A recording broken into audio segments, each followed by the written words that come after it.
மிகவும் குறைந்த நாட்கள் பிரதமர் பதவி வகித்தவர்கள் என்ற தலைப்பில் இந்த காணொளியை நாம் காண்கின்றோம். இந்தியாவின் இரண்டாவது பிரதமர் லால் பகதூர் சாஸ்திரி 1964ஆம் ஆண்டு பிரதமராக பதவி வகித்தார். ஆனால் 66ஆம் ஆண்டு காலமாகிவிட்டார். 2 ஆண்டுகள் மட்டுமே லால் பகதூர் சாஸ்திரி பிரதமர் பதவி வகித்தார். அதற்கு அடுத்தபடியாக மொரார்ஜி தேசாய் 1977ஆம் ஆண்டு இவர் பிரதமராக பதவியேற்றார். 2 ஆண்டுகள் மட்டும்தான் இவர் பிரதமர் பதவியில் இருந்தார். அதற்கு அடுத்தபடியாக சரண் சிங் பிரதமராக பதவியேற்றார். ஆனால் 1 மாத காலம் கூட இவர் பிரதமர் பதவியில் இல்லை.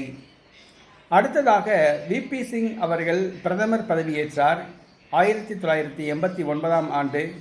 இவரும் 1 வருட காலம் கூட பிரதமர் பதவியில் இல்லை. அடுத்ததாக சந்திரசேகர் பிரதமராக பதவியேற்றார். இவர் 4 மாதங்கள் தான் பிரதமராக பதவியில் இருந்தார். இதற்கு அடுத்தபடியாக தேவகவுடா இவரும் 11 மாதங்கள் தான் இந்தியாவின் பிரதமராக இருந்தார். இவருக்கு அடுத்தபடியாக ஐகே குஜ்ரால் இவர் 6 மாத காலம் கூட பதவி வகிக்கவில்லை.